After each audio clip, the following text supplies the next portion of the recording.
Hi மக்களே, அனைவருக்கும் வணக்கம்.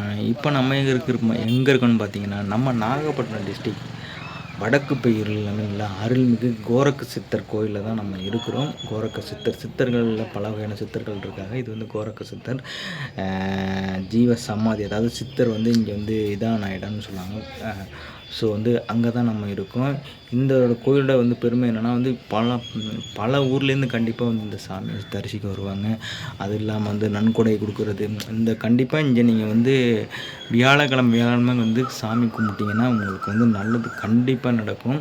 யாராச்சும் அப்படி அனுபவிச்சிருந்தீங்கன்னா கருத்துக்களை கீழே கமெண்ட்ல சொல்லுங்கள். இது வந்து உள்ளே வந்து சித்தர்கள் தான் இருப்பாங்க. இதை வந்து உள்ளே வந்து தெரிஞ்சு பார்த்தீங்களா, இதான் வந்து கருவறை. ஆனால் மேக்ஸிமம் கருவறைகள் யாரும் போக மாட்டாங்க. அங்கே உள்ள சாமிகள் மட்டும்தான் இருப்பாங்க. சூப்பராக இருக்கும். கண்டிப்பாக வந்து ஒரு டைம் வந்து நீங்கள் விசிட் பண்ணிட்டு பாருங்கள். விசிட் பண்ணதுக்கப்புறம் உங்களுக்கு என்ன நல்லது நடக்குதுன்னு சொல்லிட்டு நீங்களே கண்டிப்பாக கருத்துக்களை கமெண்ட்டில் சொல்லுங்கள். யாரெல்லாம் வந்து சித்தர் கோயிலுக்கு வந்திருக்கீங்க, பௌர்ணமி எந்த விசேஷத்தில் வந்து நல்லா சிறப்பாக இருக்குன்னு சொல்லிட்டு நீங்கள் வந்து கீழே கமெண்ட்டில் சொல்லுங்கள் நண்பர்களே. அதுவும் இல்லாமல் இங்கே வந்து இந்த கோரக்க சித்தர், அதாவது இந்த கோயிலோட பெருமை என்னென்னா, கண்டிப்பாக வந்து அன்னதானம் வந்து எனி டைமும் வந்து எல்லாருக்கும் எத்தனை ஆயிரக்கணக்கான பேர் வந்தாலும் வந்து 3 வேளையும் சாப்பாடு வயிறு நிறைய திருப்தியாக சாமி கும்பிட்டு சாப்பிட்டு போகலாம்.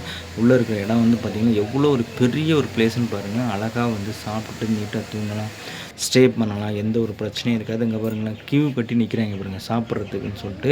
ஸோ வந்து எந்த ஒரு சலசலப்பு இல்லாமல் சஞ்சலம்லாம் வந்து நீட்டாக சாப்பிட்லாம். அது இல்லாமல் இது வந்து பக்கத்தில் வந்து சமாதி பீடம்னு சொல்லிட்டு கொஞ்சம் மன திருப்திக்காக வந்து அழகாக உட்காந்து வந்து மன சாந்தம் படுத்திக்கலாம், எந்த இடம் தான் சொல்கிறது. ஓகேவா? நிஜமாக உங்களுக்கு யாரெல்லாம் வந்து நீங்கள் சித்தர் கோயிலுக்கு வந்திருக்கீங்களோ, உங்களுக்கு நல்லது நடந்ததுன்னா அதையும் கீழே கருத்துக்களை சொல்லுங்கள்.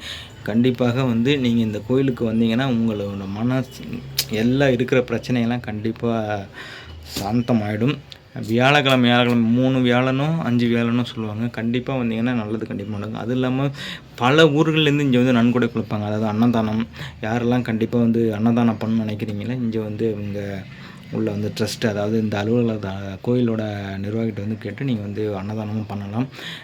எல்லா இதுவும் இருக்குது. அதாவது ஒவ்வொரு ஊர்லேயும் லோக்கலில் உள்ளவங்க மட்டும் இல்லை, பல ஊர்கள் இந்த அதாவது நேர்த்திக்கடன் உள்ள அனைத்து நண்பர்களும் வந்து அதே மாதிரி அன்னதானம் பல இதெல்லாம் கொடுத்துட்டு தான் இருக்கிறாங்க. ஸோ ஓகே மக்களே, இந்த வீடியோ உங்களுக்கு பிடிச்சிருந்தா லைக் பண்ணுங்கள், ஷேர் பண்ணுங்கள்.